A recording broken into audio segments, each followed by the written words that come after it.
Salam, hər vaxtınız xeyir olsun. Mən Fatimə Allahverdiyeva. Aurum Progress Center və Eight Growth Center-in rəhbəriyəm. Həmçinin bu axşamki təlimdə moderatorunuz kimi iştirak edəcəm. Bugünkü mövzumuz ekran asılılığı və nitq geriliyi. Gizli təhlükədir. Təlimçimiz loqoped Fəridə Yusubovadır.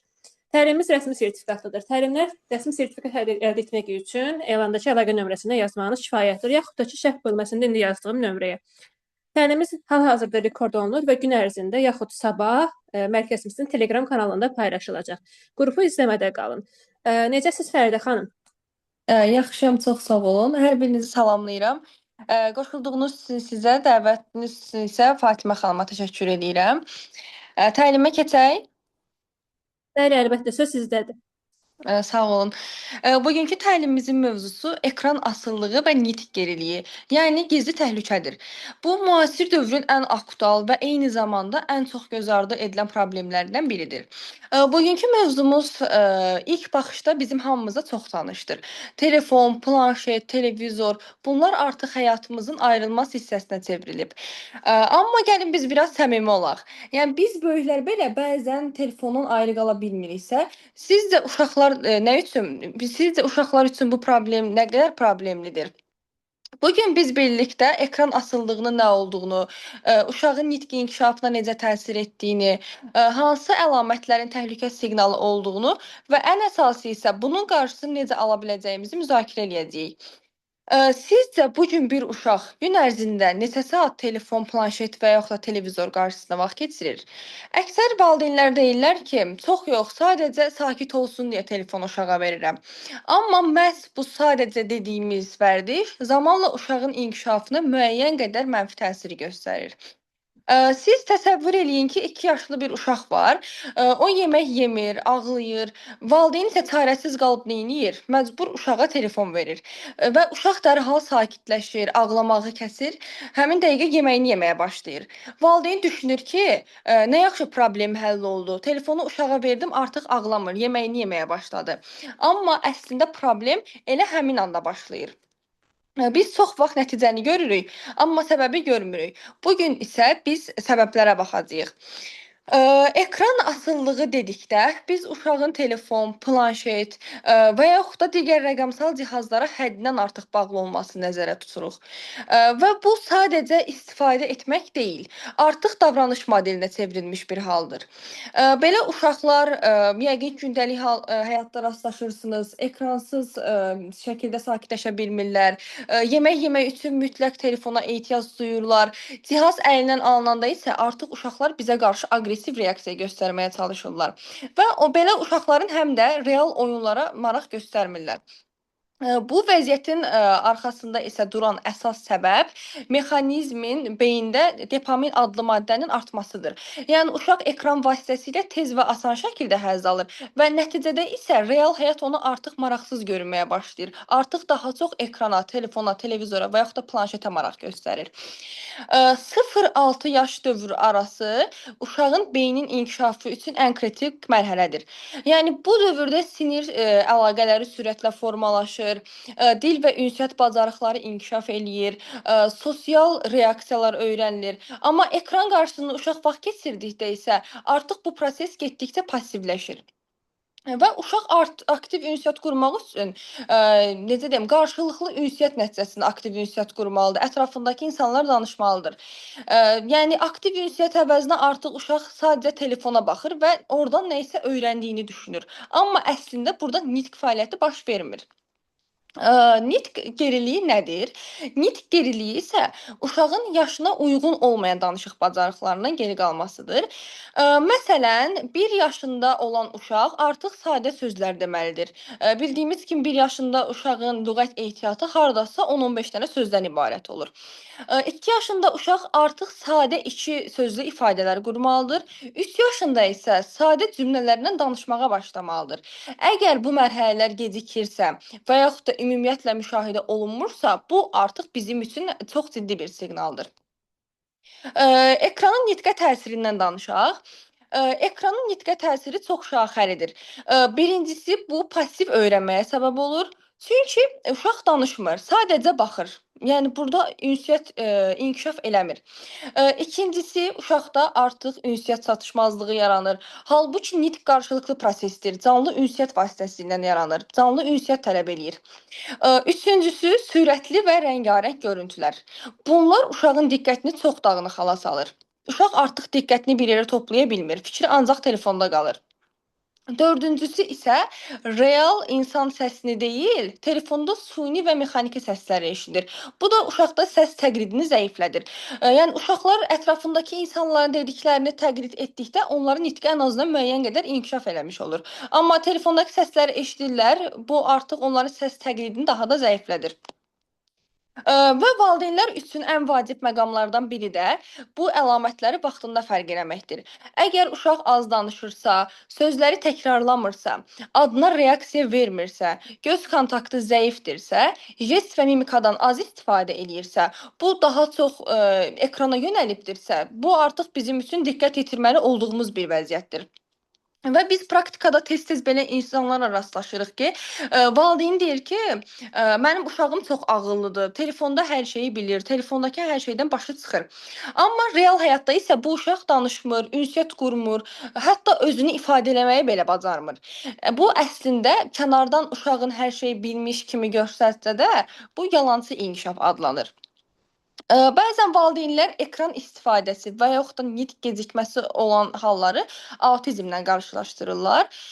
Düzdür, bəzi davranışlar zahirən oxşar görünə bilər, amma səbəblər fərqli ola bilir. Məsələn, az danışmaq, göz kontaktının zəif olması və yaxud da ünsiyyətdən qaçmaq və s. Yəni sadalanmağa çox səbəblər var əslində. Amma burada əsas məsələ ondadır ki, bu görünən oxşarlıqlar eyni səbəbdən yaranır demək deyil. Nitq geriliyi olan uşaqlarda adətən ünsiyyətə maraq göstərirlər müəyyən qədər. Qarşı tərəfi anlayırlar, başa düşürlər və düzgün mühit yaradıldıqda artıq onlarda inkişaf dinamikası olur.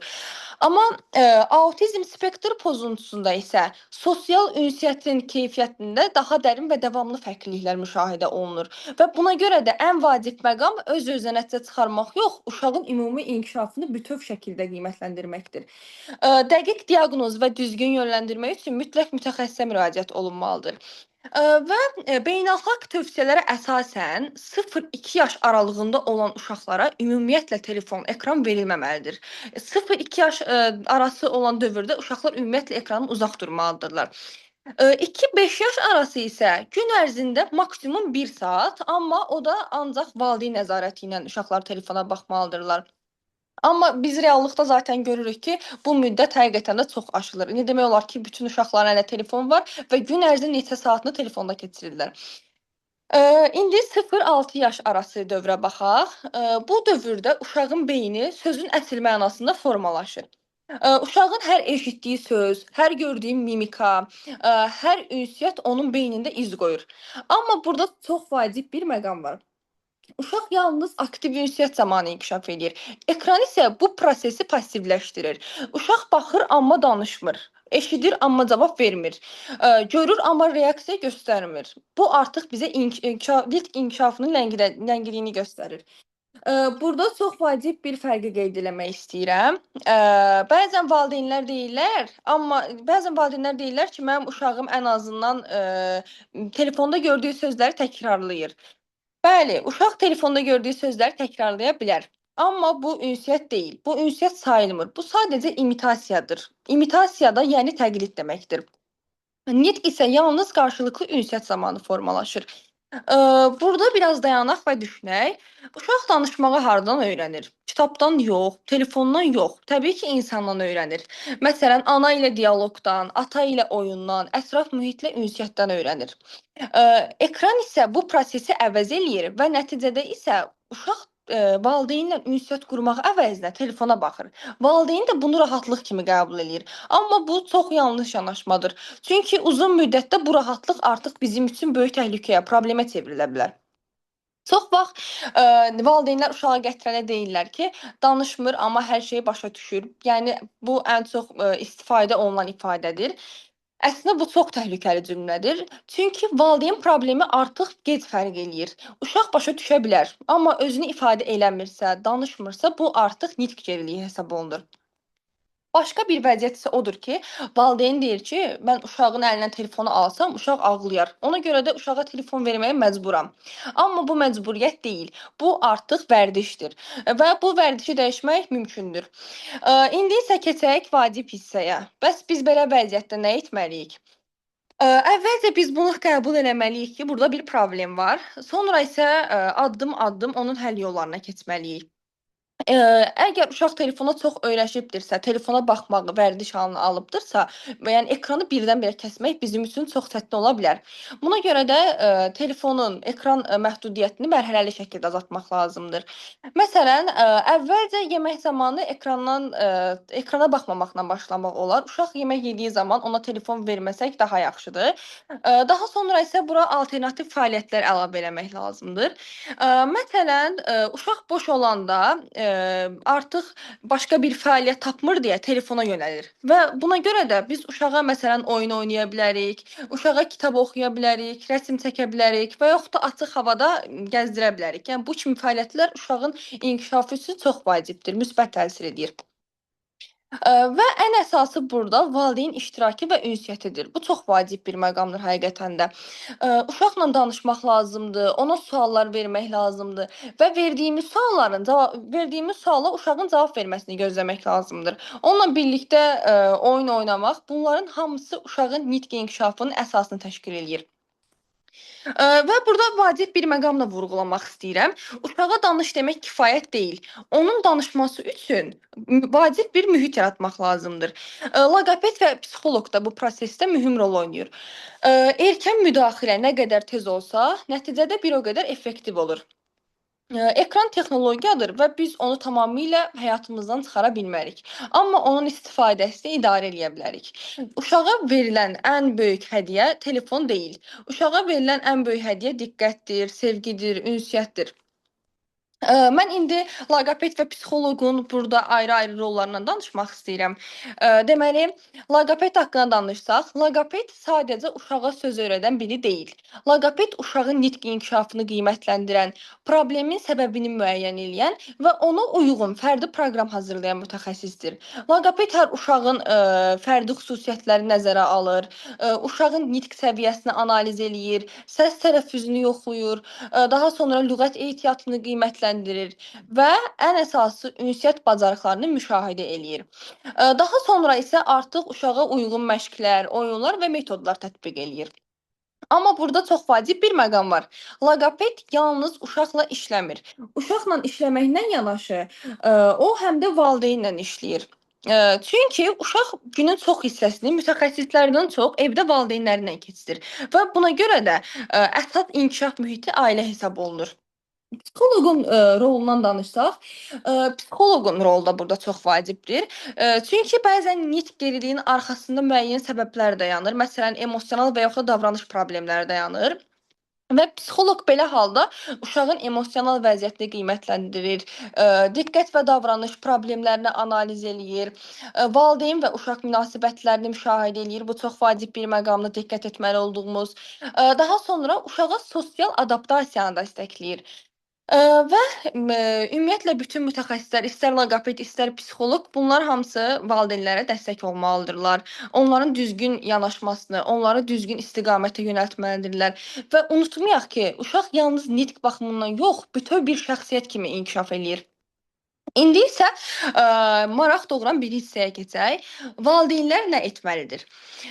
Birinci və ən vacib məqam ekran müddətini azaltmaqdır. Amma bu az öncə qeyd etdiyim kimi birdən-birə baş verə bilməz, tədricən olmalıdır. İkinci addım isə alternativ fəaliyyətlər yaratmaqdır.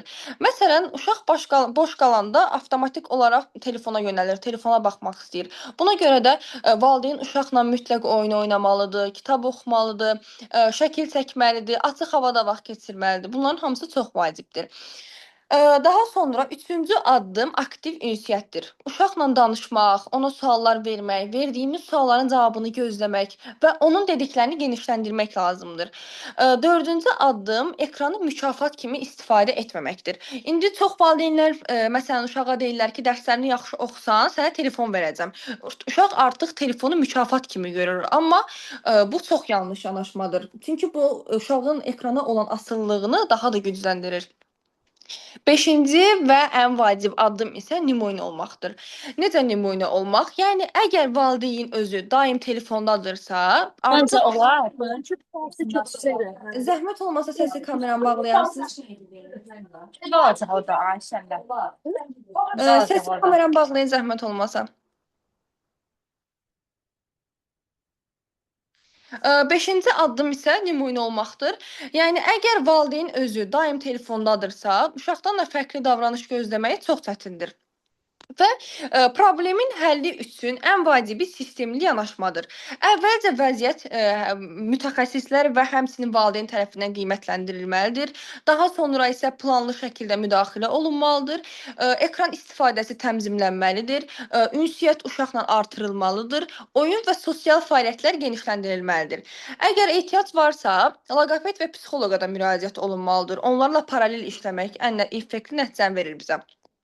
İndiyə qədər biz çox şeydən danışdıq. Yəni problemin nə olduğunu anladıq. İndi isə vacib bir suala gəlirik. Biz neynəsək daha effektiv olar? Yəni əgər davranış dəyişmirsə, nəticə də dəyişməyəcəkdir. Buna görə də indi sizə bir neçə praktik üsullar vermək istəyirəm. Mənim deyəcəyim praktik üsulları siz gündəlik həyatda elə bu gündən tətbiq etsəniz, artıq uşaqda real dəyişikliklər görəcəksiniz. Birinci olaraq çox sadə, amma çox güclü olan bir texnikadan başlamaq istəyirəm. Buna biz gözlə və danışma texnikası deyirik. Valideynlər çox vaxt tələsirlər. Məsələn, uşaq valideynə nəsə istəyir, valideyn həmin dəqiqə dərhal onun nə demək istədiyini anlayır və uşağın istədiyini yerinə yetirir. Amma əslində biz burada uşağın danışmasına fürsət yaratmırıq.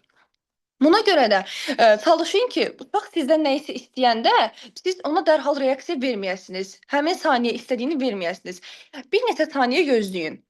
Baxın görün uşaq nə edir? Uşağı müşahidə etməyə başlayın.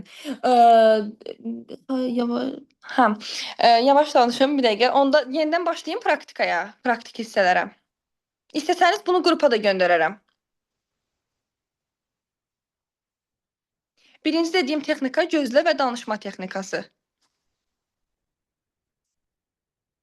Yəni uşaq bir şey istəyəndə biz həmin dəqiqə onu verməli deyilik. Başa düşə bilərik. Məsələn, uşaq bizdən su istəyirsə, həmin dəqiqə uşağa su istədiyini bilib uşağa suyu verə bilərik. Amma gözləmək daha yaxşıdır. Yəni uşaq görək nə edir? Uşağı müşahidə etmək lazımdır.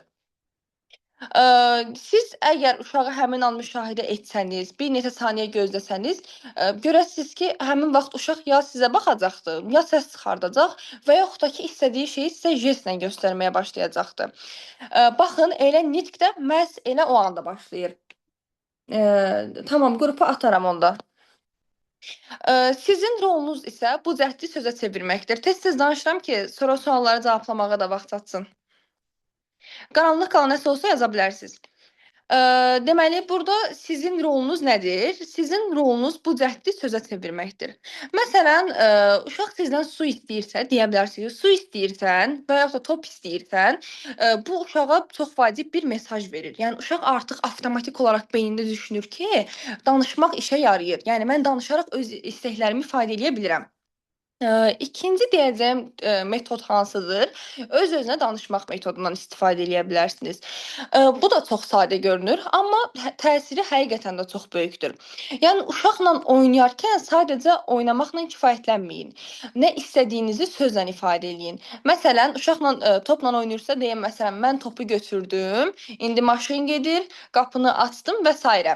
Artıq bu sözlər uşağın beynində sözlərlə hərəkət arasında əlaqə yaradır və bu əlaqə isə nitqin əsasını təşkil eləyir.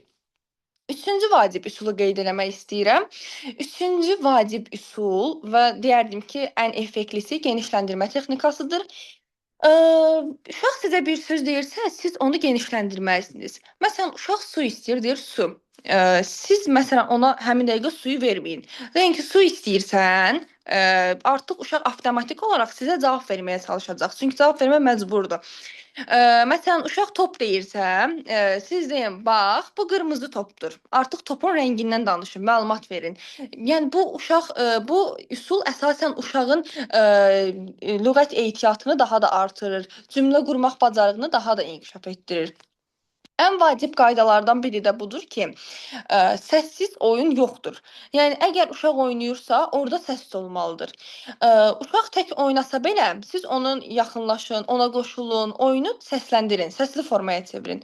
Məsələn, bayaq da qeyd etdiyim kimi, maşın gedir, dayandı. Yəni bu tipdə danışsanız, bu kimi ifadələr uşağın nitqinin inkişafına müsbət təsir eləyir. Yəni səslə hərəkət bir yerdə olduqda, nitq inkişafı da sürətli inkişaf eləyir. Ekranı əgər azaltmaq istəyiriksə, sadəcə uşağın əlindən telefonu almaq kifayət deyil. Çünki onun yerini doldurmaq lazımdır.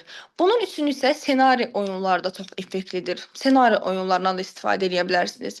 Məsələn, uşağa deyə bilərsiniz ki, gəlib mağaza oyunu oynayaq və yaxud da ki, yemək bişirmək oyunu oynayaq. Bunun üçün bir neçə oyuncaqlardan da istifadə edə bilərsiniz. Həm də bu uşağın hərəkətlərlə sözlər arasında əlaqə yaratmağını çox mühüm rol oynayır. Yəni siz ssenari oyunlarda da artıq burada uşaq passiv izləyici rolunda çıxış eləmir. Artıq aktiv iştirakçı olur və danışmağa ehtiyac duyur.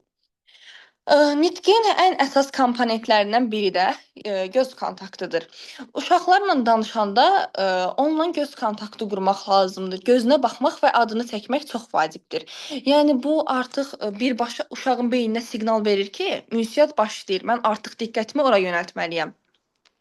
Valideynlərin tez-tez etdiyi səhvlərdən biri də uşağa çox sual verməkdir. Məsələn, deyirlər ki, bu nədir? Bu nə rəngdədir? Bu kimi suallar artıq uşağı yorur və bəzən isə onu danışmaqdan uzaqlaşdırır.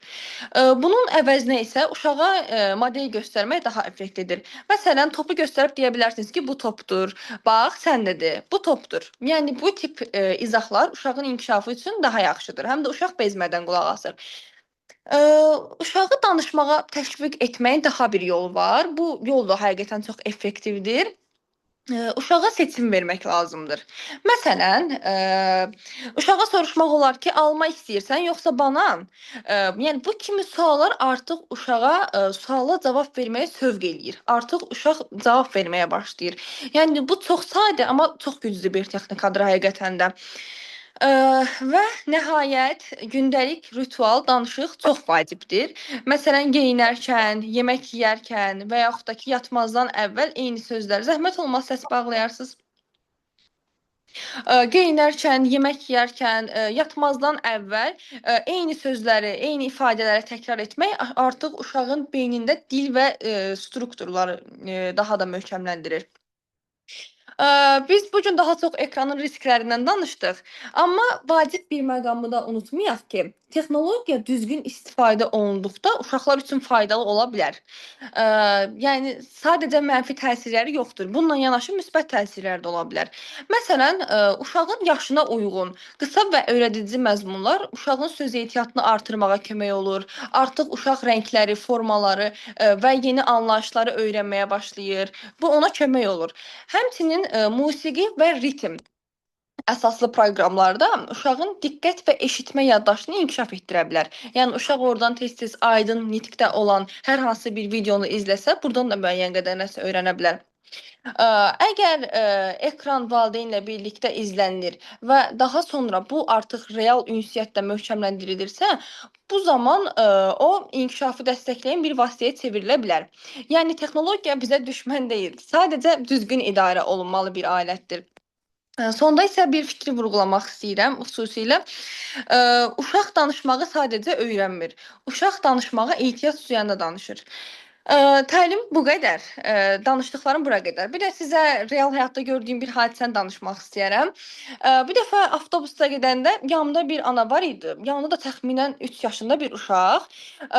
Onlar yanaşı idilər, amma hiss elədim ki, sanki onların arasında qəribə bir məsafə var. Ana başını aşağı salıb telefona baxırdı. Uşaq da əlinə telefon tutmuşdu və gözünü heç telefondan çəkmirdi. Avtobusda səs-küy var idi, nə bilim insanlar danışırdılar, amma hər ikisi də telefondan gözünü çəkmirdilər. Bir an diqqətlə baxdım, nəsə o görüntü diqqətimi cəlb etdi həqiqətən də. Uşaq başını qaldırdı telefondan və anasına baxdı. Yəni bu baxış sanki çox şey deyirdi. Yəni uşaq sanki nəsə demək istəyirdi, bir əlaqə qurmaq istəyirdi, amma anası isə bunu görmədi. Yəni başını qaldırmadı. Uşaq da bir neçə saniyə gözlədi, sonra yenidən ekrana baxdı. Yəni artıq gördü ki, uşaq anasına baxsa, nəsə desə belə anası ona necə deyim, reaksiya bildirmir və buna görə də artıq yenidən telefona baxmağa başladı. Yəni gördüyüm səhnə çox qısa idi, amma həqiqətən də çox dərin idi.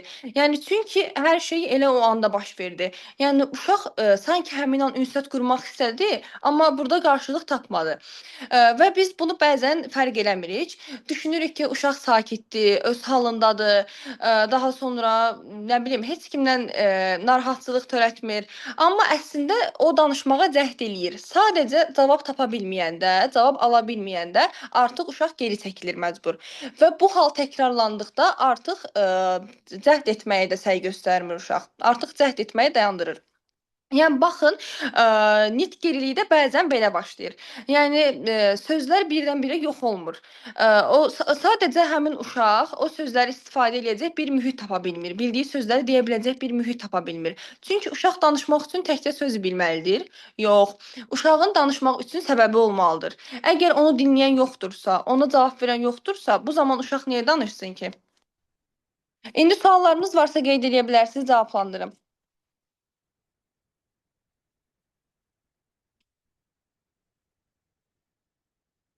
Zəhmət olmasa sualları yazılı şəkildə qeyd edin. Çünki səsi açdıqda artıq səslər qarışır, elə cavab vermək çətinləşir.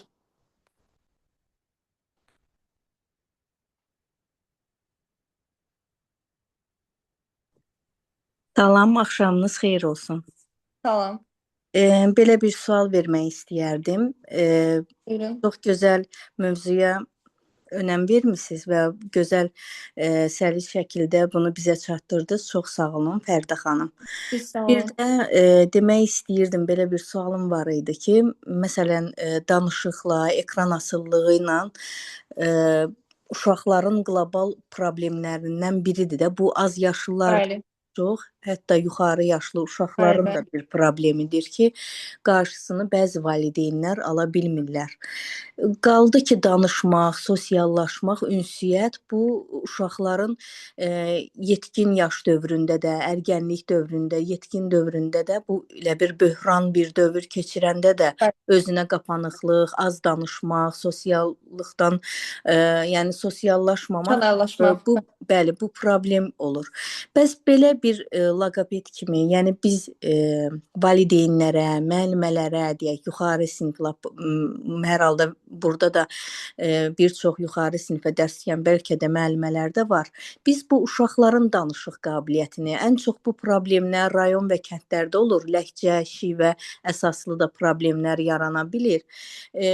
Danışığında problem olur, söz balansı az olur, ünsiyyəti az olur. Həm bunu o dövrə biz bağlayırıq, həm də ki, bu ləhcə səbəblidir, nə səbəblidirsə, yəni danışığında valideynlər çox da hiss eləmirlər. Universitetə qəbul olanda, yəni onlar elmi danışanda dərslərlə, yəni belə-belə. O da çətin olur yuxarı sinif uşaqlarına danışıqlarını düzəltmək. Düzdür, ləhcə ilə danışmaq bəzən uşaqlarda problemə səbəb olar. Yəni çox uşaq ləhcə ilə danışmır. Bu artıq kənardan nitqində fərqlilik kimi görünə bilər. Amma əgər uşaq yetkinlik yaşında az ünsiyyət qurursa, fəal deyilsə, ətrafındakılarla sosiallaşmırsa, bu mən düşünürəm ki, bəlkə də həmin uşaq yetkinlik dövründə daha çox ünsiyyət qurmayıb, sosiallaşmayıb, bundan irəli gələ bilər. Məsələn, valideynlərlə evdə çox ünsiyyət qurmamış ola bilər. Yəni yetəri qədər ünsiyyətdə olmadığı üçün o artıq ünsiyyət qurmaqda çətinlik çəkmiş ola bilər. Məsələn, mən fikir vermişəm ki, rayondan gələn bir çox şagirdlər və yaxud indiki tələbələr var ki, ləhcəsindən mən nəyi demək istəyirəm ki, yəni rayonda, kənddə yaşayan valideynlər var ki, uşaqlarında danışığında hərf səhvləri olur, disleksiya problemi olur, yəni bunu hiss eləmirlər. bir çox valideynlər. Düzdür, Yəni hiss eləmirlər. sinifə gəldikdə bu başqa bir fəsadlar doğurur. Bəs yuxarı yaşlı uşaqların necə yanaşma ola bilər ki, həm danışıqları, indi biz az yaşlılarla necə münasibət qurmaq lazımdır, oynayanda onlarla danışa-danışa oynamaq lazımdır. Bu barədə məlumatlandıq. Bəs yuxarı yaşlı uşaqlara nə etmək olar? Yuxarı yaşlı uşaqlarla, məsələn, əgər universitetdə oxuyan bir uşaqdan danışırıqsa, universitetdə oxuyan birisi məsələn daim ətrafındakıların ünsiyyət qurmalıdır, sosiallaşmalıdır. Yəni daha çox insanla danışmaq onu daha da aktivləşdirir. Nitqin formalaşması uşaqlarda uşaqlıq dövründən başlayır deyə mən buradan başladım və mövzumuz uşaqlara aid idi. Amma yetkinlik yaşına çatmış uşaqdan, yeniyetmək dövrünə çatmış uşaqlardan danışsaq, yəni burada artıq necə deyim, bu uşaqlar bunlar yalnız ətrafındakı insanlarla ünsiyyət qurmaqdan, sosiallaşmaq nəticəsində daha çox şey öyrənə bilərlər. Yəni insanın sosiallaşmağına da çox şey asılıdır. Ətrafındakılarla ünsiyyət qurmaq onun lüğət ehtiyatını da artırır hətta. Yəni yaş neçə olur olsun, öyrəndiyi sözlər çox olur. Yəni düşünürəm ki, ən effektiv şey ünsiyyət qurmaq. Telefondan, kompüterdən istifadə eləyirlər belə texnoloji cəhətdən, yəni maariflənirlər, oxuyurlar, kitabdan çox da oxumurlar da. Belə Kitab oxumaq da yaxşıdır əslində. Bəli, kitablar ünsiyyət üçün. Bəli. Yəni bu da önəmlidir, mənə elə gəlir. Bəli. Bir də məsələn 18-19 yaşında oğlan bir tələbə var. Yəni o hərflər. Bu səs tələffüzündə problemdir. Mütləq laqapetə müraciət olunmalıdır. Hala deyir, məsəl üçün, xamıya deyir, x-la h-nın yerini səhv salır da. Bu səs tələffüzü olan problemlərdir. Detallı hələ mən sizə demək istəyirəm ki, yəni belə bir qüsurlu, yəni bu cürə danışan uşaqlar var. Yəni tələbələrə, yuxarı sinif uşaqlarına necə danışmaq? İndi müəllimələrdən də çox şey asılıdır. Müəllimələr əlindən gələn və normal şəkildə uşaqlara öz biliyini çatdıra bilirsə, öz enerjisini, müsbət enerjisini verə bilirsə, bu da uşağa müsbət təsir edir. Amma valideynlər var ki, yəni bəzi valideynlər, yəni məlumatsız olduğuna görə biz təkcə şəhər valideynlərindən söz getmir. Şəhərdə baxırsan ki, bütün valideynlər daha çox maariflidir, daha çox öz üzərində işləyir, uşağa nəzarət eləyir. Uşağı körpəlikdən indiki valideynlər yəni daha həssas yanaşırlar. Balaca bir şey olanda həkimə aparırlar, psixoloq aparırlar, üzərində işləyir. Amma rayon və kənddə olan bəzi valideynlər bu maarifli olmadığına görə bəzilərindən söz gedir. Bəzi heç inanırsınız belə təlimlərin heç olmağından da ödənişsiz belə o qədər gözəl maarifləndirici təlimlər verilir. Yəni bundan çoxları bilmir də, yəni xəbərdar olmur ki, hər təlimdən bir şey öyrənsələr gələcəkdə gözəl şəxslər, gözəl uşaqlar, sağlam uşaqlar yetişdirə bilər ən az. Belə ödənişsiz təlimlər həqiqətən də çox maarifləndirici olur. Sizin də qeyd etdiyiniz kimi, yəni çox valideyn var ki, sadəcə rayonda yaşayanlardan söhbət getmir. Elə valideynlər var ki, məsələn Bakıda yaşayır, bəzilərinə aiddir bu sözüm, amma çox şeydən xəbərdar deyillər. Əslində belə ödənişsiz təlimlərə qatılsalar, ən azından hərəsi hər təlimdən nəsə öyrənə bilərlər. Məsələn, bayaq verdiyim texnikaları uşaqlara tətbiq etsələr, həqiqətən də çox effektiv nəticələr alarlar. Mən özüm Instagram hesabına da paylaşımlar eləyirəm, valideynlər də izləyir. Daha sonra uşaqlara müxtəlif metodlar, texnikalar məsləhət görürəm. İstəyən olsa Instagram səhifəmdən yaza bilər. Daha artıq məlumat verərəm. Çox bütün valideynlər qoşulsa, maariflənsə, amma əfsuslar nə gözəl olardı, nə gözəl. Bəli, onda daha yaxşı olardı. Belə gözəl təlimlər olanda mən paylaşıram rayondakılarla, valideynlərlə. Bağça yaşlı uşaqları olan, az yaşlı uşaqları olan valideynlərə ötürürəm linkləri ki, onlar da vaxtı olanda maariflənsinlər. Ən azından hər təlimdən bir-iki cümlə bilsələr, yəni çox gözəl nəticə olar gələcəyimiz üçün. Düz deyirsiniz. Amma nə etmək olar? Məsələn, yetkinlik yaşında səs tələffüzü olan insanlara da çox rast gəlinir. Ümumiyyətlə səs tələffüzü hər yaşda ola biləcək bir şeydir. Amma burada bu demək olar ki, gündəlik həyatda tətbiq edəcəyimiz hər hansı texnika ilə yox, daha çox laqapet və psixoloqa müraciət etməklə düzəlir. Əsasən səs tələffüzü ilə laqapet məşğul olur. Əgər səs tələffüzünün yaranmasında ona psixoloji faktorlar təsir eləyib və səs tələffüzündə pozuntular yaranıbdırsa, bu zaman artıq laqapet psixoloqla kompleks, paralel şəkildə işləməlidir. Salam müəllimə, hər vaxtınız xeyir. Salam. Müəllimə bir sual vermək istəyirdim. Məsələn, loqoped mən özüm də ixtisasım korreksiyacı təlimdə. Məsələn, bu nitq birliyində uşaqla, yəni necə işləməliyik biz?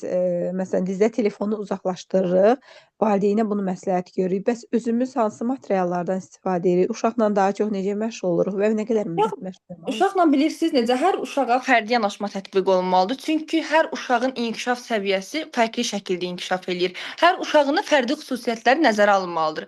Çünki hər uşağın xüsusiyyətləri də eyni olmur. Və bu əsasən uşağın problemindən asılı olaraq istifadə olunan materiallar var. Məsələn, eldə uşaq var ki, onun r səsini l deyir. Artıq burada sırf ona yönələn necə deyim, metodlardan istifadə olunur. Elə uşaq da var ki, onda artıq başqa bir problem var. Yəni hər uşağa ayrı-ayrı metodlar istifadə edilməlidir. Tamam. Bir də bir uşaq var, hal-hazırda uşağın 5 yaşı var da, 0-2 yaş arasılığında o uşağa çox telefon verilibdir. Ümumiyyətlə hər bir yemək veriləndə, nə bilim ana iş görəndə, İstərsiniz. bəli, multika baxıb və o uşaq ümumiyyətlə danışması yoxdur. 5 yaşında da danışması yoxdur və uşaq Bu xaricdə artıq çox ciddi problemdir. Mütləq mütəxəssisə müraciət olmalıdır. Bu halda və o uşağı müalicə edə bilmirlər. Yəni o qədər yerə aparıblar ki, nə bilim xaricdə də, yəni Rusiyada, onlar Moskvada olsun, nə bilim bir çox yerlərə aparıblar, özəl mərkəzlərə, hər yerə. Amma o uşağa elə ki, müalicəsini danışdıra bilmirlər. Məsələn, belə olduğu Sadəcə halda bu nitqində problem var. bəli, danışması yoxdur. Heç bir söz deyə bilmir, heç söz.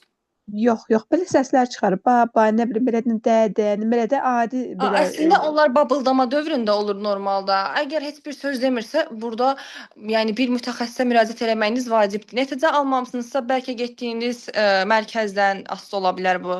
Yox, bu mənim tanışımın, mən özüm də yenirəm, korreksiyacı ixtisasını bitirmişəm, amma hal-hazırda işləmirəm. Sadəcə bu tanışımın uşağıdır. Sadəcə maraqlıdır ki, o xaric Rusiyada yaşayır. Yəni bilmək istəyirəm ki, belə uşaqla necə məşğul, loqoped necə məşğul olmalıdır, hardan başlamalıdır? Yoxsa orada Məsələn, danışmağı üçün bəlkə də o uşağın erqoterapevtə də ehtiyac ola bilər. Bilmirəm, indi siz görmüsüz mərkəzi sinir sisteminin piramidası. Yəni əsasən onun üzərində işlənilir. Bəzən uşağın əvvəlcə terapistə, erqoterapevtə ehtiyacı olur. Erqoterapevt məşğul olduqdan sonra artıq o psixoloqa, loqopedə keçir. Yəni mərhələli şəkildə, kompleks şəkildə məşğul olunduqda artıq nəticə almaq mümkündür. Əgər 5 yaşına qədər mütəxəssislərə müraciət eləyibdirsə, heç bir nəticə almayıbdırsa, yəni düşünürəm ki, burada bəlkə də mütəxəssislər də hər hansı bir şeyi, necə deyim, keçirlər, ötürüb keçirlər. Çünki nəticə almaq ən azından olardı 5 yaşında uşağa. Heç bir problemi yoxdur, sadə nitqində problem varsa, ən azından düzəltmək mümkündür. Mümkün Bir də o olsa- uşağa Təşəkkür edirəm olar mənə. belə bir fikrimi də bildirim. Buyurun. Bir də belə bir uşaqlara pedaqoji yanaşma olmalıdır, düzgün diaqnoz qoyulmalıdır. Hər Bəzən danışmayan qoyulmur, düz deyil. uşaq, Ona görə soruşdum mən də. nitqi problemli uşaq sayılmır. Onun əqli geriliyi də yoxlanmalıdır, IQ-su da Bəlkə öz yaşından uyğun aşağı, yəni inkişaf dövründədir. Bəli, mən Əqli- soruşmuşam, onun mənə cavabını vermir. Deyirəm ki, nevroloq adətən diaqnoz qoyur. Deyirəm ki, bu Bəli. nevroloq hansı diaqnoz qoyub da? Onu valideyn gizlədir, demək istəmir də. Yox, elə Ay, şeylər düz bilmirəm. deyil və bəzən də aparıb mütəxəssis yanına deyirlər ki, uşaq əvvəl danışırdı, amma indi danışmır.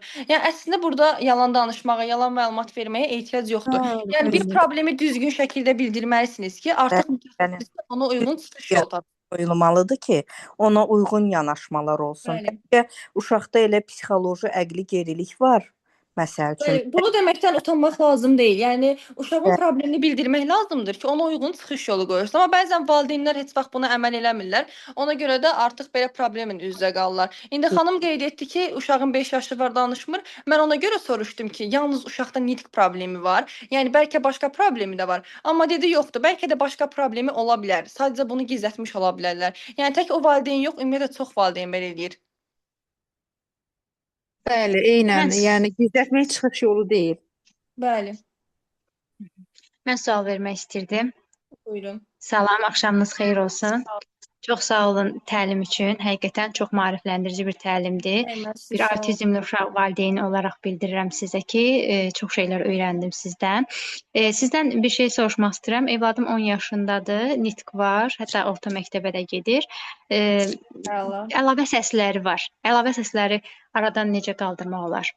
Əlavə səsləri aradan qaldırmaq üçün ilk öncə uşaq mütəxəssis yanına getməlidir, qiymətləndirilməlidir. Çünki mən sizə belə bir söz deyə bilmirəm. Uşaq müayinədə olsa artıq uşağın vəziyyəti qiymətləndirilir.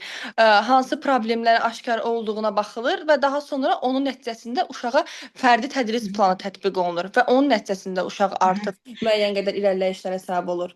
Yəni belə Mən söz sizə demək müayinə lazımdır. Bəli, buyurun. Sizə bir şey deyim ki, burada biraz da mühitində elə bilirəm rolu var. Çünki biz danışdıqlarımızı adətən, tutalım ki, mən nənə ilə danışıram ya o bir uşaqla danışıram, o bizim danışdıqlarımızı təqlid eləyir kənarda.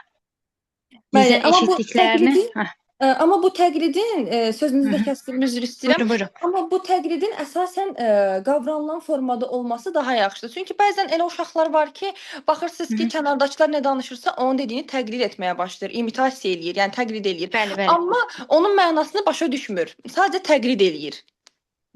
Yəni başa düşərək danışması daha yaxşıdır. Belə olduğu halda məsələn tək o da deyil. Tutalım ki, yanında başqa bir telefona baxıbsa, ondan gələn səslər də onu kənarda gedib onu təqlid edir. Belə başa düşürəm ki, onun məruz qaldığı şeylərə görə ola bilərmi? Nəyə məruz qalırsa onu təqlid eləyir. Ola bilər. Bu çox vaxt exlaliya da olur. Exlaliya sözlərin təkrarlanmasıdır, təqlid olunmasıdır. Məncə siz mütəxəssisə müraciət etməlisiniz. O uşağı müayinə eləsin, vəziyyətinə uyğun qiymətləndirsin və sonda sizə bir nəticə desin. Onun əsasında da belə bir şeylər autizmdə yəni çox da qlobal yox, yəni normal sayıla bilən bir şeydir əslində.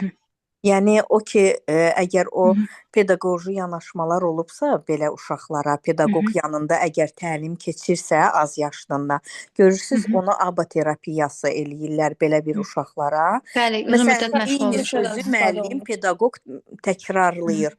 Məsələn, qələmi öyrədincə o bəlkə də bir dənə qələmi bir aya öyrədir də. Onun lazımdır. Və uşaq bu refleksdən və reaksiyalardan, yəni bu adi gələ bilər. Yəni gördüyünü o pedaqoji yanaşmadan dolayı da ola bilər ki, onun müəllimi ona hər şeyi təkrar eyni sözü deyib. Yəni bu normal sayıla bilir bəzən. Mənə elə gəlir ki, yəni mən özüm də uşaq inkişafı üzrə mütəxəssisəm. Rəsm analizi üzrə də mütəxəssisəm. Yəni bu yöndən sizə bu fikri bildirə bilərəm ən azından. Yəni narahat olmayın. Belə bir problemlər də olanda mütəxəssisə müraciət eləyə bilərsiniz özünüzə. Bir neçə mütəxəssis deyir ki, boşluqdan yaranır. Uşaq boşluqda qaldığı zaman bu səsləri daha çox çıxardır.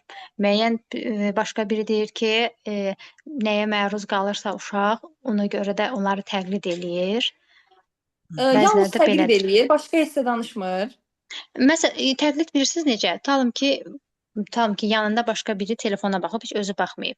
Müəyyən bir şeylər eşidir. Eşitdiklərini deyir. Ondan başqa heç bir sözdən, cümlədən istifadə etmir. Xeyr. Düşünürəm ki, çox güman ki, bu exlaliya ola bilər. Amma yenə də qeyd etdiyim kimi, belə demək düzgün olmaz. Ən yaxşısı mütəxəssisə göstərməkdir. Müayinədən sonra bir söz deyilməlidir. Çox sağ olun, təşəkkür edirəm, minnətdaram. Sizə də, digər xanıma da. Siz sağ olun. Sual verə bilərəm? Buyurun. Bağışlayın, sözünüzü kəsdim. Bu arada çox təşəkkür edirəm bu cür təlimləri keçirilən təşkilatçılara və sizə təşəkkür edirəm. Çox istərdim ki, bu cür təlimlər məktəb rəhbərləri tərəfindən, istər kolleclər olsun, istər universitetlər olsun, ən çox orta məktəblərdə bu cür təlimlər keçirilsin, valideynlər tərəfindən, valideynlər yəni yığılsın, valideynlərə keçirilsin, şagirdlərə yox, valideynlərə keçirilsin bu cür təlimlər. Çox istərdim ki, bütün müəllim heyətləri, yəni bir müəllimə kimi, hətta ibtidai sinif müəlliməsi kimi bunu bütün müəllimlər adından çıxış eləmək istəyərəm ki, Təhsil Nazirliyi bu cür təlimləri məktəblərdə keçirsin. Bu başqa məsələ. Mən çox yaxın bir insanın evladının autizm spektrlidir. Demək, bu uşaq, biraz uzun danışacağım, çox üzr istəyirəm, amma mənə bunu tam sizin tərəfinizdən bir şərhi lazımdır. Demək, uşaq 3 yaşına kimi heç bir sözə, heç bir fikrə, heç bir reaksiya vermirdi. Hətta biz elə bilirdik ki, qulağında əməlli başlı problem var. Çünki uşağın yoxlamışsınız eşitməsini? Bəli, yoxlamışıq. Hal-hazırda uşağın 13 yaşı var, eşitməsində heç bir problem yoxdur. Autizmin əvvəlcə mutizm spektri qoyuldu bu uşağa. Amma ki, İndi hal-hazırda uşaq danışır, sözlər deyir. Yəni çox çətin yollardan keçdi, amma onu da deyim ki, ana özü dil ədəbiyyat müəlliməsidir. Ancaq Aha. uşağın üzərində çox çalışdı. Uşağa təkrar-təkrar sözlər deyildi. Uşaq hal-hazırda danışır. Amma uşaqda ekran asılılığı həddindən artıq çoxdur. Uşaq vaxtı ananın gücü çatırdı, amma indi çatmır. Niyə? Çünki telefon əlindən alanda, ya televizorun punktu əlindən alınanda uşaq həddindən artıq aqressiv reaksiya verir. Yəni elə bir reaksiya Autizm verir ki, uşaqların çoxsunda rast gələn problemdir. Yəni ümumiyyətlə yalnız autizm spektr pozuntusundan söhbət getmir. Çox uşaqda bu problem var ki, yəni indiki dövrdə ən çox rastlaşdığımız problemlərdən biri də elə məhz ekran istifadəsidir. Yəni bunun qarşısını almaq həqiqətən çox çətindir. Amma mümkün olsa həmin valideyn həmin uşağa marağını cəlb eləyəcək, diqqətini cəlb eləyəcək başqa bir fəaliyyətlərə yönəltsin. Məsələn, rəsm çəkməyə yönəldə bilər, boya ilə falan onun üçün maraqlı olsun, rəsmlər çəkdirə bilər. Müxtəlif oyunlar oynada bilər. Yəni mən gördüyüm autizmli uşaqlar ən azından rəsm çəkməyə, oyun oynamağa, hər hansı bir fəaliyyət yerinə yetirməyə, hətta açıq havada parka belə aparanda bu uşaqlar həddindən artıq sevinirlər. Yəni bu fəaliyyətlərin yoxlanılması düşünürəm ki, faydalı olar. Uzaqlaşar ən azından telefondan.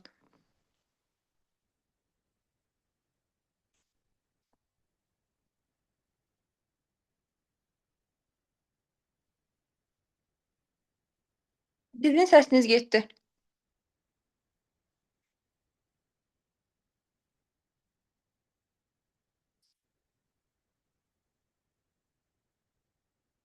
Digər suallara keçim.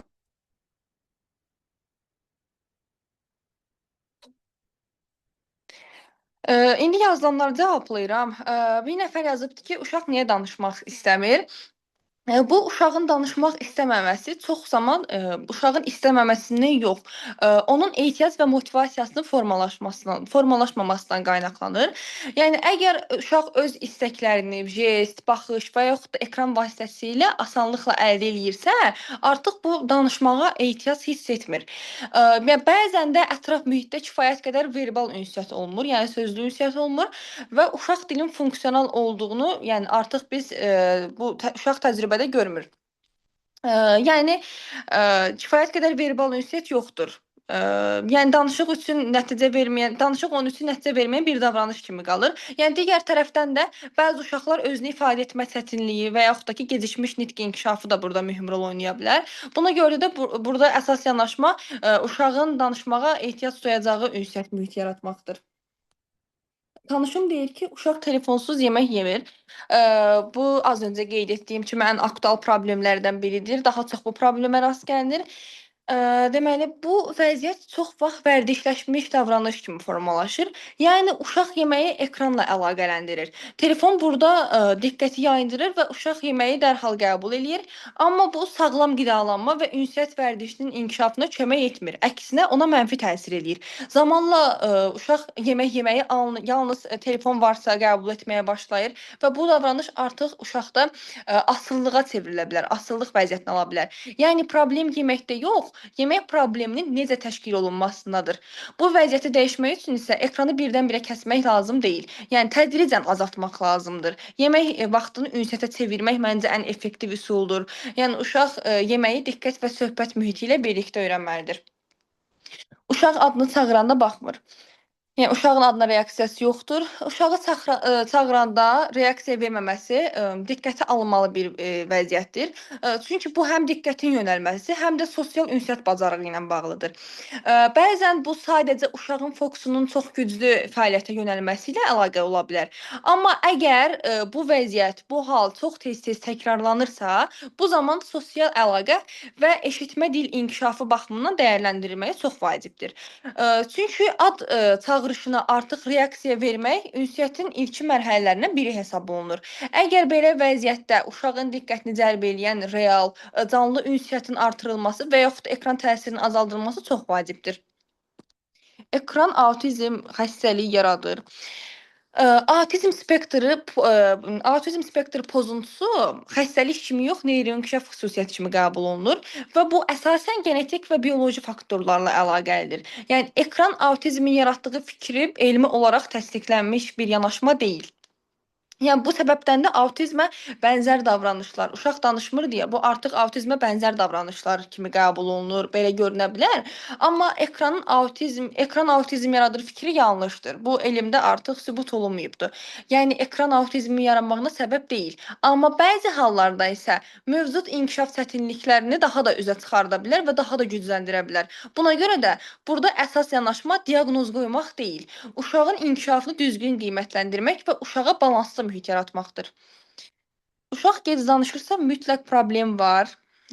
Uşağın gec danışması hər zaman mütləq problemin olduğu demək deyil. Bəzi uşaqların inkişaf tempi fərqli olur və nitq biraz gec formalaşa bilər. Amma burada əsas məsələ gecikmənin davamlı olub olmamasıdır.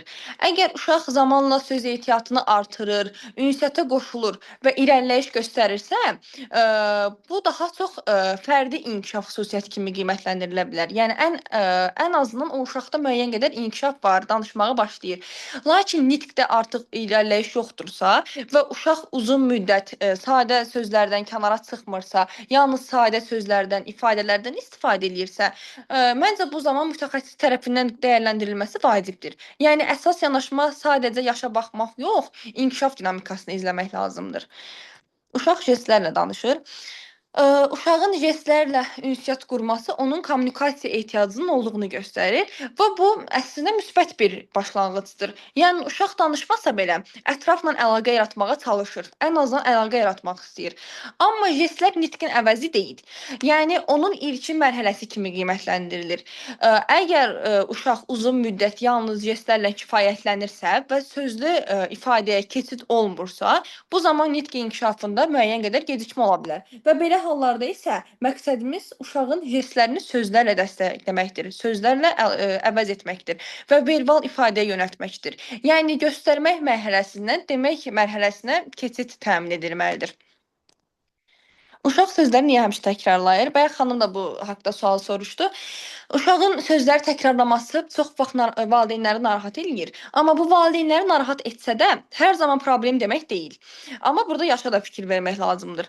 Yəni bu hal sadəcə bir səbəblə izah olunmur, bir neçə səbəblə bağlı olur adətən və yaşa uyğun olaraq fərqli şəkildə qiymətləndirilir. Bəzi uşaqlar sözləri yalnız öyrənmə və təqlid kimi təkrarlayırlar, yəni imitasiya. Yəni eşitdiyi sözləri yadda saxlayırlar və nitqi formalaşdırmağa çalışırlar. Bu dil inkişafının normal bir hissəsi ola bilər. Digər hallarda isə uşaq sözləri anlamadan, bayaq da qeyd etmişdim bunu, yəni avtomatik şəkildə təkrarlayır. Ətrafındakılar nə deyirsə artıq onu deməyə başlayır. Məsələn, televizorda və yaxud telefonda eşidirsə artıq onları təqlid eləyir. Buna əsasən biz exlaliya deyirik və bu bəzən nitq inkişafının gecikməsində və yaxud da kommunikasiya çətinliklərində müşahidə olunur. Burada əsas fərq nədir? Əsas fərq odur ki, uşaq həmin sözləri məqsədli ünsiyyət kimi istifadə eləyir, yoxsa sadəcə təkrarlayır. Yəni əgər zamanla sözlər mənalı istifadəyə çevrilərsə, bu bizim üçün müsbət inkişaf hesab olunur. Əgər uzun müddət yalnız təkrarlardan istifadə eləyirsə, yalnız uşağın nitqi təkrarlarla məhdudlaşırsa, bu zaman mütəxəssis tərəfindən dəyərləndirilə bilər. Daha sonra digər suallar. Ekranı tam qadağan etməliyik. Ekranı tam qadağan etmək hər zaman düzgün yanaşma sayılmır. Çünki texnologiya artıq gündəlik həyatın bir hissəsinə çevrilibdir və məqsəd onu tam həyatımızdan çıxarmaq deyil. Bu zaten mümkün deyil. Çünki artıq hamı telefondan istifadə edir, həyatımızın ayrılmaz bir hissəsinə çevrilibdir. Burada əsas məsələ odur ki, ekranın nə vaxt, nə qədər vaxt və hansı məqsədlə istifadə olunmasıdır. Nəzarətsiz və uzun müddətli istifadə nitqin inkişafına mənfi təsir göstərə bilər. Amma balanslı və məqsədli istifadə isə tamamilə fərqli nəticə verir bizə. Uşaq üçün ən vacibi isə real ünsiyyət və oyun təcrübəsidir. Ekran isə heç vaxt necə deyim, canlı dialoqu əvəz etməməlidir, etmir də. Buna görə də uşağa qadağadan çox düzgün limit və valideyn nəzarəti ilə daha effektiv yanaşmaq lazımdır. Az öncə qeyd etmişdim bu haqqda danışanda. Məsələn, uşağın yaşına uyğun, onun inkişafına müsbət təsir edəcək videolardan, musiqilərdən və s. istifadə etmək daha effektiv olar. Uşaq niyə ekrana baxanda sakit olur? Çünki ekran yüksək stimullaşdırıcıdır. Beyin çox sürətli dəyişən görüntülərə fokuslanır burada və artıq real dünya ona yavaş görünməyə başlayır. Uşaq çox aktivdir, amma danışmır. Uşaq çox aktiv ola bilər, amma mütləq nitqin də yaxşı inkişaf etdiyini göstərmir bu bizə. Yəni aktivlik əsasən səhifənizi, bəli, qrupa ataram səhifəmi, əlaqə saxlayarsınız, cavab verərəm. Aktivlik əsasən uşağın motor və davranış sahəsi ilə bağlıdır. Nitq isə ayrıca inkişaf edən bir bacarıqdır. Yəni belə uşaqlarda çox vaxt ünsiyyətə təşəbbüs zəif olur və sözlə ifadə əvəzinə artıq onlar hərəkətlərlə, jestlərlə, qeyri-verbal ünsiyyətlə ehtiyaclarını ödəyirlər. Bu isə nitqin inkişafını müəyyən qədər ləngidə bilər. Yəni burada əsas məqsəd aktivliyi danışmağa yönəltməkdir. Məsələn, oyun zamanı və yaxud da deyim texnika metodlarda da, yəni oyun zamanı sözləri əlavə etmək, uşağa necə deyim, verbal cavaba təşviq etmək çox vacibdir. Daha sonra uşaq gec danışıb, atası tanışım deyir ki, uşaq gec danışıb, atası da gec danışıb. Burada genetik faktor da rol oynaya bilər, amma mühit daha güclü təsir göstərir genetik faktordansa. Yəni müasir dövrdə ekran istifadəsi də bu prosesi daha da gecikləndirə bilər. Daha sonra uşaq 3 yaşındadır, amma cümlə qurmur. 3 yaş dövründə artıq uşaqda sadə cümlələr formalaşmalıdır, sadə ifadələrdən istifadə etməlidir. Əgər bu yoxdursa, biz bunu gecikmiş bir ekspressiv nitq kimi qiymətləndiririk. Bu halda isə erkən loqopedik müdaxilə çox vacibdir. Çünki bu yaşda beyin çox plastik olur. Daha sonra qohumumuzun uşağı adını çağıranda baxmır. Niyə? Adına reaksiya verməmək diqqət və sosial əlaqə mexanizminin zəifliyini işarə ola bilər. Bayaq bir nəfər də bu haqqda sual vermişdi. Yəni bu hər zaman ciddi problem demək deyil. Amma mütləq qiymətləndirmək lazımdır təbii ki də. Çünki bu həm beyin, həm nitq, həm də sosial inkişafla bağlı olduğunu göstərir. Uşaq heç danışmır, amma jestlərlə hər şeyi göstərir. Bu da çox qarşılaşdığımız problemlərdə, az öncə bir nəfər də bunu qeyd etmişdi.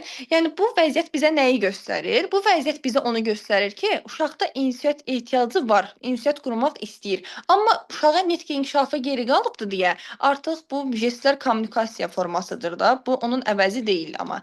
Yəni bu uşaqları biz adətən nitq stimullaşdırılması üzərində işləyirik. Uşaq danışmır, amma hər şeyi anlayır.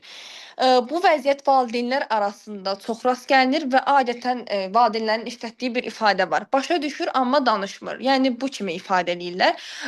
Bu uşağın passiv nitqinin, yəni anlama bacarığının olduğunu göstərir. Əslində bu yaxşıdır. Amma nitqi aktiv deyil. Yəni özünü ifadə etməyə geri qalır.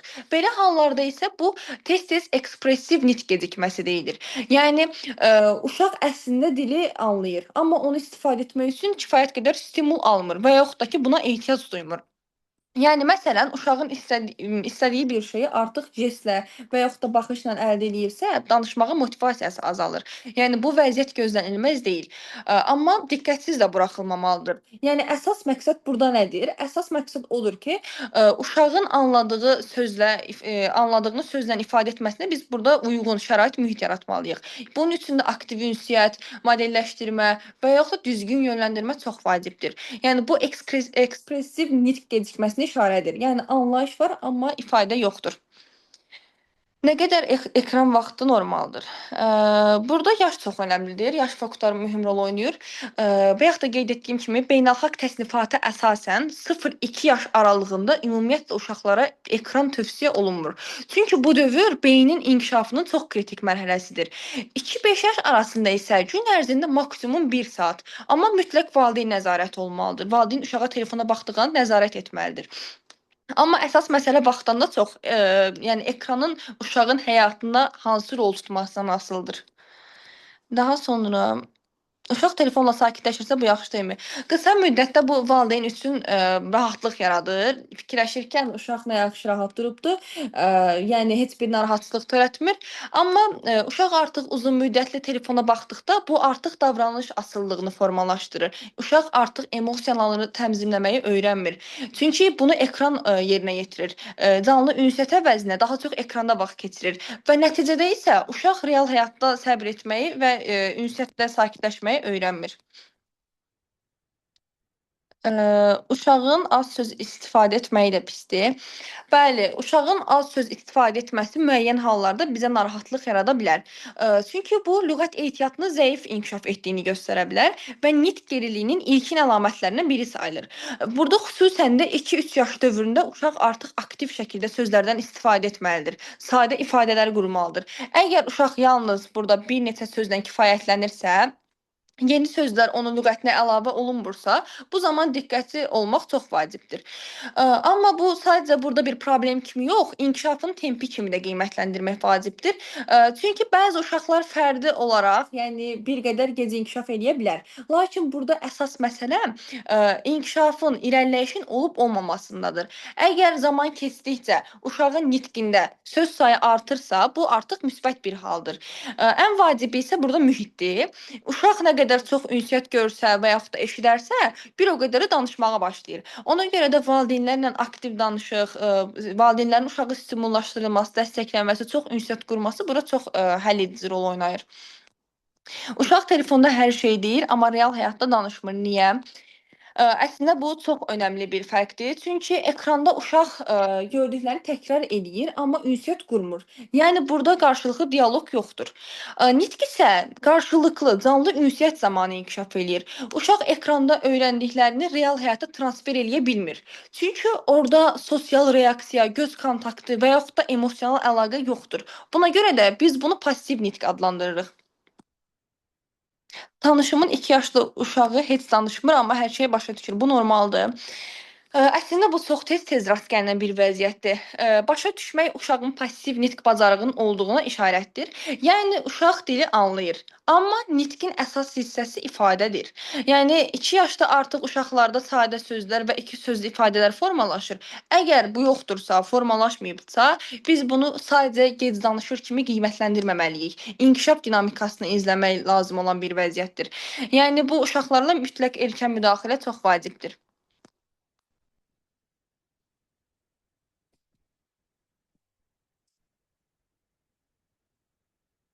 Dəyməz, sağ olun. Ataram səhifəni qrupa. Mənim dostum ləhcəsini düzəldə bilmir, danışa bilmir. Yəni ona görə başa düşmürük. Dərslərdən 0 alır. Loqopedə gedə bilər, 20 yaşı var. Loqopedə getmək ümumiyyətlə nitq problemi olan, danışığında hər hansı bir problem olan hər kəs. Yəni bu yaşa baxmır. Belə bir problem varsa əslində gedə bilər. Daha çox orada lüğət ehtiyatı daha da artırılmalıdır. Məsələn, daha çox kitab oxusa daha faydalı olar düşünürəm ki, ən effektiv üsul kitab oxumaq olar. Bir yaş 5 aylı uşaqlarda evdə eyni anda bir neçə dillə danışılması onun nitq inkişafına necə təsir edir? Bu zaman uşağın danışığında hansı dəyişikliklər müşahidə oluna bilər? 1 yaş 5 aylıq uşaqlarda 2 dilliliyin və yaxud daha çox dilliliyin olması mənfi təsir edir. Çünki artıq uşaq bu dövrdə yəni nitqinin təzə-təzə formalaşdığı dövrdür deyə bir neçə dillə danışmaq uşağın artıq başını qarışdırır, necə danışacağını bilmir. Buna görə də məsələn düşünərəm ki, hardasa 3-4 yaşa qədər uşaq ən azından bir dil üzərində danışmağı öyrənsə daha yaxşı olar. Amma 3 yaşdan sonra digər dillər də öyrənə bilər. Amma 1 yaş 5 aylıqdırsa bu onun üçün 2 və yaxud da daha artıq dilliliyi üçün çox tez bir zamandır. Yəni uşaq artıq bütün dilləri bir-birinə qarışdıra bilər. Çox sağ olun.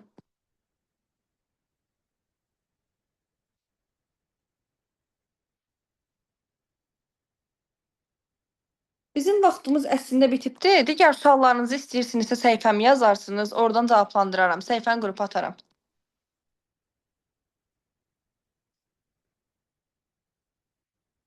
Xoş sözləriniz üçün sağ olun. Hər birinizə təşəkkür edirəm.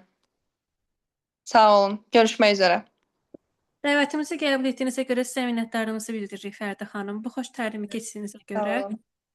Düşünürəm ki, təlimdə iştirak edənlər bu sahə üzrə ümumiyyətlə sizin təcrübələrinizdən yararlandılar. Hər kəs üçün maraqlı oldu və faydalı oldu. Təlimlər növbəti təlimlərə yenidən təşkil olunacaq. Sizdən xahişim təlimi ümumiyyətlə təlim qrupumuzu tərk etməməyiniz, hətta həmkarlarınızı da dəvət etməyinizdir. Sizinlə tanış olmaq xoş oldu. Hər birinizə Bütün iştirakçılara uğurlar arzulayıram. Sağ olun. Gecəniz xeyrə qalsın. Növbəti təlimlərdə görüşənədək.